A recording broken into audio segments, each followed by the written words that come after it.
Bienvenidos a una nueva entrega de entrevistas. Aquí estamos en la IPE Atlanta. Hemos tenido el placer de conversar hoy con Hernando Morales. Él es manager técnico de sanidad para Colombia y Latinoamérica de Carrier. Un gusto tenerte por aquí. Un gusto, Gerard. ¿Cómo vas? Muy bien. Hoy vamos a hablar de un tema que siempre ha acarreado una preocupación dentro del sector, como es la salmonela y, en consecuencia, su control. Explícanos un poco, Hernando, ¿cuál es el contexto en el que nos encontramos ahora y cuál es el futuro más próximo, ¿no? ¿Cómo estamos luchando día a día contra la salmonela? Ok, Gerard, mira, el tema de salmonela es muy importante, especialmente en Latinoamérica. Si bien es un problema mundial, tenemos una casuística muy importante a nivel latinoamericano y especialmente en algunos países es mucho más grave por temas de mortalidad en aves, por tema de estigmatización inclusive de la parte mercadológica de los productos aviares, porque si bien es una realidad que las zoonosis son muy importantes, salmonela es una muy importante que trae muchas pérdidas a nivel humano por problemas de orden diarreico, por fiebres tifoideas, entéricas en humanos y muchísimos problemas de pérdida de dinero por incapacidades de las personas. Pero a nivel de las aves hay una salmonela muy importante que se llama Salmonella gallinarum, la enfermedad es tifo aviar, que aparte de satanizar a las empresas le trae unas grandes pérdidas por mortalidad y por caídas de producción. Entonces el contexto latinoamericano es tal vez un poco más complejo inclusive que el que vemos en los países industrializados, en Europa o acá en Estados Unidos. Esto al final que me dices, ¿no? La mortalidad es unos efectos que ya no solamente la presencia de salmonela que tú tengas en tus aves, sino también ya afecta directamente en estos costes y la eficiencia productiva y económica que tiene una granja. Entonces, respecto a esto, ¿cómo vemos esos efectos dentro de nuestros lotes? ¿Cómo nos repercute a nivel económico? Hay varios niveles. Yo creo que el más importante, Gerard, es el tema de mortalidad. Infortunadamente, los fenómenos de cría y levante de las aves son fenómenos muy tranquilos para estos animales, para estas especies. Pero cuando llegan a temas de producción, por la producción de estrógenos, especialmente en ponedoras, tanto pesadas como livianas, los niveles de mortalidad de las aves se van a incrementar notoriamente. Eso quiere decir que las aves han consumido una cantidad de recursos importantes en el tema del levante, en la parte económica, pero cuando deben empezar a devolver el dinero, ellas empiezan a morir. Entonces la recuperación de dinero es muy grande. Pero también las aves que sobreviven generalmente van a tener una serie de problemas muy importantes en cuanto a productividad.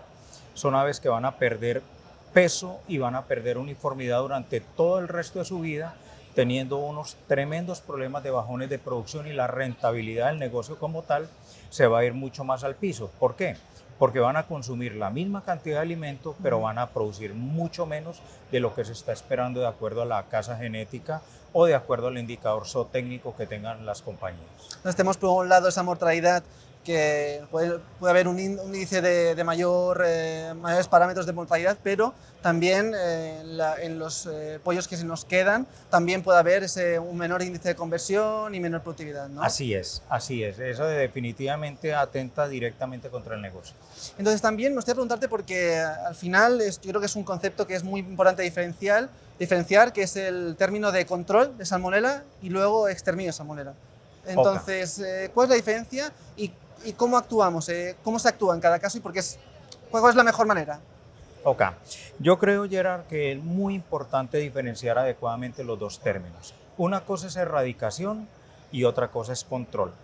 En los países latinoamericanos, hablar de erradicación implicaría unos costes inclusive que tienen muchísimo que ver con la seguridad alimentaria del país, porque significa eliminar básicamente muy buena parte de la genética, que es parte del problema que estamos teniendo en todos los niveles.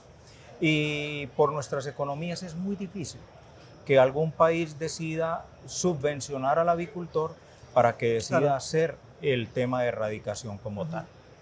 Cuando hablamos de control, hablamos básicamente de dos estrategias. Una, disminuir la susceptibilidad de las aves por medio de la utilización de biológicos, y el segundo es mejorar muchos factores de manejo que tienen que ver con integridad intestinal, que tienen que ver con estrés, que tienen que ver con densidades, que tienen que ver con muchos aspectos que son muy importantes para poder controlar la enfermedad. Al final el manejo, concordarás conmigo que es fundamental, ¿no?, para el control de la salmonela. Explícanos un poco, a profundizar este manejo, ¿qué claves debemos tener en cuenta para su control? Total. El manejo, aparte de disminuir los factores de estrés por temperatura, por carencia en los servicios de comida, de agua, por calidad, sobre todo físico-química del agua, temperatura, hay que empezar a intervenir las aves más desde el punto de vista biológico, utilizando vacunas adecuadas. Existen maneras de hacerlo, pero como siempre digo, es control, el cual tiene que ver mucho con disminuir la susceptibilidad de las aves frente a la infección con salmonela, y para ello existen algunos biológicos hoy en día en el mundo que pueden contribuir a mejorar ese manejo y a mejorar muchísimo los resultados técnicos y económicos de las organizaciones. Totalmente. Al final es estrategia de prevención, ¿no?, y bajar un poco esa susceptibilidad al contagio. También me gustaría preguntarte, aquí sobre todo en Latinoamérica, antes podía hablar contigo de esas aves aquí hay una distinción entre aves de color marrón y las aves blancas. Sí. ¿Qué implicación tienen con la salmonela estos dos tipos de aves? Hay una creencia, y es muy interesante plantearlo, y es una buena pregunta, porque popularmente se cree que las aves blancas son menos susceptibles a los problemas de tifo aviar o de salmonelosis como tal. Y eso en cierto sentido es verdad, pero las verdades a medias muchas veces se convierten en mentiras, porque si bien el problema de susceptibilidad está ligado también al gen del color de las aves, a las aves blancas igual les da tifo aviar como le da a las aves color café, que está comprobado si son ligeramente más susceptibles. Y los que tienen aves blancas tienden a relajar un poco todo lo que tiene que ver con el tema de disminución de susceptibilidad y de algunas prácticas adicionales de manejo, que son las dos, es una sumatoria de mejorar la posibilidad de sobrevivencia y de mantener la producción. Pues muchas gracias, Hernando, ha sido un auténtico placer. Al final estos temas estoy seguro que lo hablaremos en un futuro, porque siempre es una preocupación dentro del sector y es importante que hablemos de ello y cómo podemos combatirlo de la mejor manera. Gerard, muy amable, muchas gracias. Muchas gracias, y a ustedes, hasta la próxima entrevista, ha sido un gusto.